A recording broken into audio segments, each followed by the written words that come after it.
Olá, meu nome é Carlos Rischiotto, eu sou hoje líder técnico de blockchain na IBM. A gente tem percebido que o mundo está cada vez mais conectado. Muito tem se falado de blockchain, acho que todos já ouviram falar desse assunto.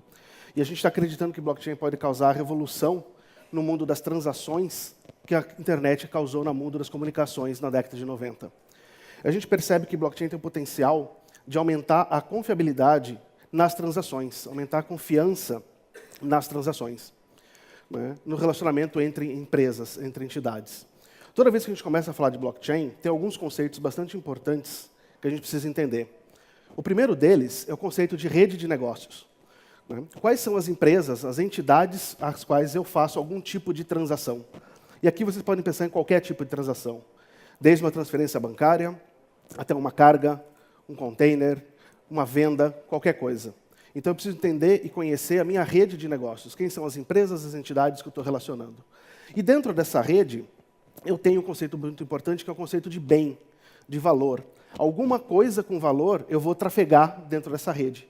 Eu vou trocar a propriedade dela e vou usar blockchain para gerenciar, para controlar essa transação.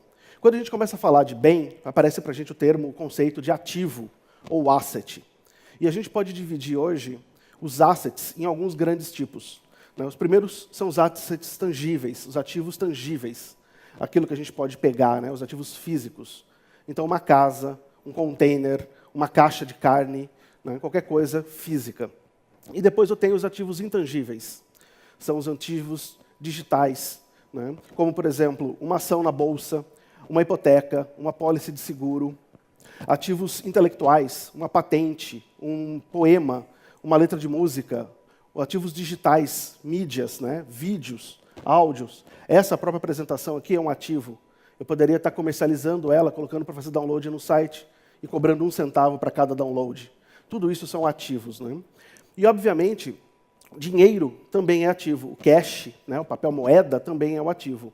Dinheiro tem algumas características um pouquinho diferentes desses outros tipos de ativos.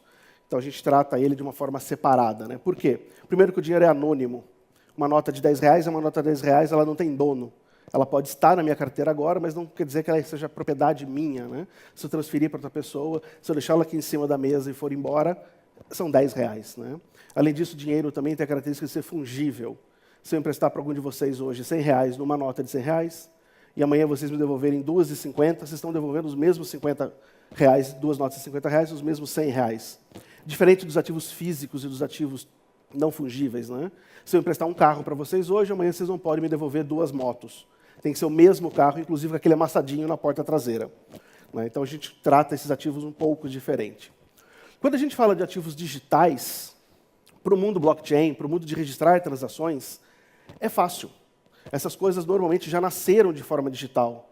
Se vocês pensarem no saldo da conta corrente de vocês, é fácil controlar no sistema de registro blockchain. Ele é digital, já nasceu lá, já nasceu em bits e bytes. E quando a gente começa a pensar nos ativos tangíveis e físicos, o negócio é um pouco diferente. É mais complicado eu fazer essa identificação e esse registro. Eu tenho que dar um jeito, achar uma forma de garantir a representação correta desse meu ativo. E além de eu garantir que estou representando corretamente o meu ativo, como é que eu garanto que esse ativo é único? Se a gente está criando um blockchain para fazer registro de transações associadas a um processo de compra e venda de alimentos, por exemplo.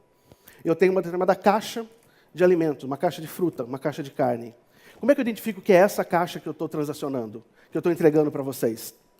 Como é que eu identifico que eu não tenho 2 caixas com o mesmo identificador? Então, esse processo é um negócio bastante complicado. Como é que a gente faz para fazer a representação digital de um ativo físico? Como é que a gente transforma isso nisso? E detalhe, é o Keanu Reeves que tem que virar o Neo do Matrix. Não posso ser eu virando o Neo, É único o ativo. Esse é um desafio. E é aí que a IoT dá as mãos com blockchain e forma uma parceria bastante forte. Quando a gente começa a falar em indústrias, em empresas, principalmente manufatura, que tem muito a ver com o ativo físico, a gente vê hoje que o mundo ideal, muito associado aí com a história da indústria 4.0, internet, mundo 4.0, fábrica 4.0, onde eu tenho tudo informatizado, tudo sensorizado, tudo monitorado. Eu tenho a IoT na minha linha de produção, acompanhando o que acontece. Eu sei a hora que uma caixa é produzida, eu sei qual que é aquela caixa, eu sei como ela está identificada. Então fica fácil a gente integrar o mundo digital com o mundo físico. Só que a nossa realidade não é assim ainda, na grande maioria dos casos. Na grande maioria dos casos, a gente ainda tem muitos processos manuais, muitos processos controlados de forma manual. Com esse mundo de blockchain, eu tenho trabalhado nesse assunto há uns 2 anos, eu visitei algumas indústrias, e visitei uma empresa grande de produção de alimentos, e a gente estava desenhando um projeto de blockchain para fazer rastreamento de alimentos, da fazenda até a prateleira do supermercado. E a gente percebeu um grande desafio na hora de coletar essas informações, porque a realidade não é tão bonita. A maioria dos processos ainda são manuais, e usa muito papel. Vocês, olhando por aí no mercado, devem conhecer regiões que a gente não tem internet de qualidade. Existem fazendas por aí que a gente não tem internet. Talvez um link via satélite, que não é um link com uma confiabilidade muito alta, nem uma banda muito alta. Então, como é que a gente faz para capturar essas informações, Muitas vezes, a gente visitamos algumas indústrias e os controles são manuais, em papel. A pessoa anota um pacote, uma caixa sendo produzida, sendo transportada, e não necessariamente esse papel depois é digitalizado, é cadastrado no sistema para acompanhar. Então, essa integração do mundo IoT, essa integração da internet, para poder garantir a coleta das informações de forma segura para o blockchain, passa a ser muito importante. Eu tenho visitado uma série de indústrias que estão olhando o blockchain e a maioria delas tem esbarrado nesse desafio. Como eu coletar dados de qualidade. E além, não basta eu ter IoT, não basta eu ter sensor na minha produção que diz que passaram por ali 10 caixas. Eu tenho que ter uma tecnologia que consiga me dizer quais foram as 10 caixas. Eu preciso ter uma tecnologia que me garanta que esse sensor não possa ser hackeado. Você já deve ter ouvido falar por aí, hoje a última moda é hackear sensor para gerar informações fraudulentas do sensor. Então, como é que eu garanto que esse sensor não foi fraudado? Como é que eu garanto a qualidade da informação que está vindo desse sensor? Como é que eu garanto qual é esse sensor? Então, sensores IoTs que utilizam tecnologias de redes seguras, assinatura digital, criptografia, passam a ser cada vez mais necessários. Essa é a forma de a gente garantir a captura de dados com qualidade. Então, se a gente começar a olhar o roadmap para poder pensar, de fato, em ter blockchain funcionando, principalmente na área de manufatura, na área de agricultura, na área de alimentos, o primeiro passo é a gente ter o IoT de qualidade. É ter sensor, eu ter monitoração. E não é só device, não é só sensor. Aqui dentro dessa categoria de IoT, a gente está englobando todas as tecnologias que podem me trazer informação, como câmeras de vídeo que podem usar visão computacional para saber se, de fato, aquela caixa que saiu da minha produção foi carregada no pallet, ou se o operador colocou ela do lado. Monitorar o rastreamento de carga, monitorar um container, monitorar a minha carga. E aí a gente percebe um outro desafio, que é o desafio de tecnologia de transmissão e de custo. É fácil colocar um sensor de $100 ativo dentro de um container, que transporta muita carga, é reutilizado diversas vezes.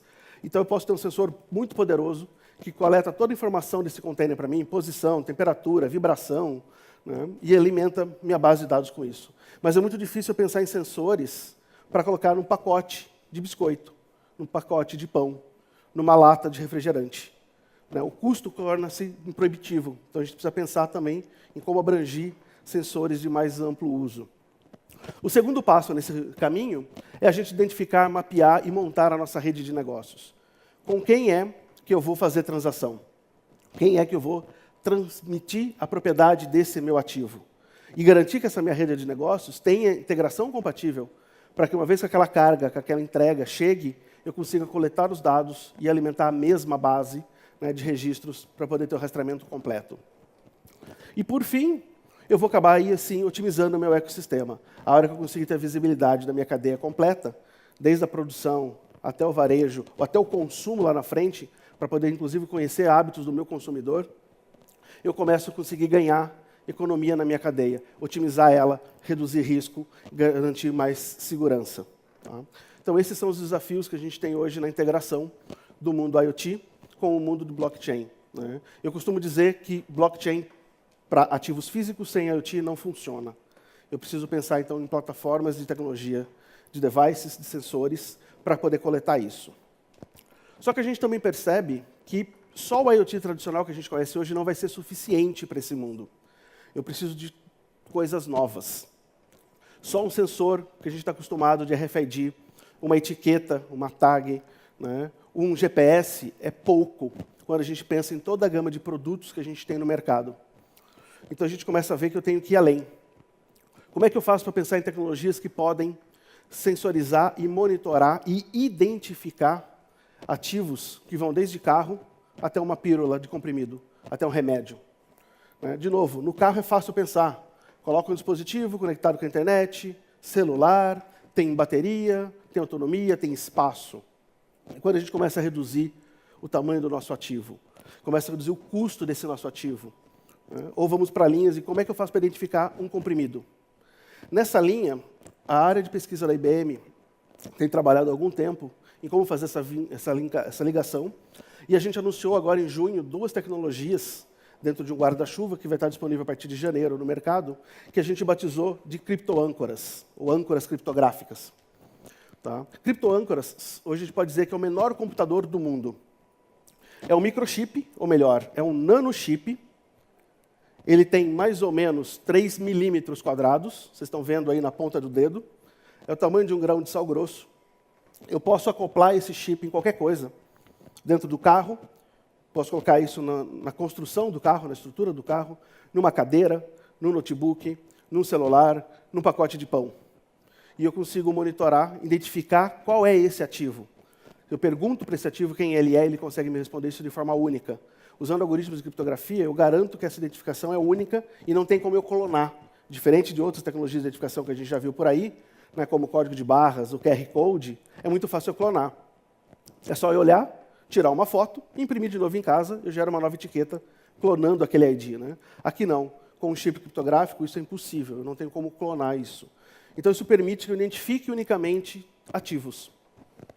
Essa tecnologia foi projetada para ser leve, rápida e barata. Então, é um chip de extremamente baixo custo. E a segunda tecnologia que está dentro desse pacote de criptoâncoras são etiquetas biodigestivas. Né? Ou seja, a gente pode comer. Então, eu posso colar uma etiquetinha, vocês estão vendo aí um exemplo dela funcionando, num comprimido. Isso tem mais ou menos 1/4 do tamanho de uma aspirina. Eu posso colar isso no comprimido, quando chega em casa, eu pingo uma gota de água no meu comprimido e ele vai formar um padrão. Eu tiro uma foto desse padrão de cores, consulto um blockchain lá do laboratório que produziu esse medicamento e consigo comparar se de fato esse comprimido é o meu comprimido. Tá? Aí eu tenho precisão de medicina individualizada, né? Eu posso gerar um comprimido para cada paciente. Eu consigo identificar unicamente cada um dos comprimidos. Esse desenho bonitinho parece meio bobagem, mas esse padrão de cores consegue representar uma quantidade de combinações extremamente alta. A gente está falando mais ou menos de 15 elevado a 10 a 54, ou seja, o número 15 seguido de 54 zeros. Esse é o número de combinação que essa etiqueta pode dar. A gente já está usando isso hoje para identificar comprimidos, para identificar lâminas de teste de malária na África, para garantir que essa lâmina não foi adulterada, não foi falsificada. Alguns países do mundo chegam até 70% dos medicamentos, algum dos componentes adulterados ou falsificados. Então, são tecnologias que vão ajudar a gente a convergir a informação do mundo físico para dentro do mundo digital.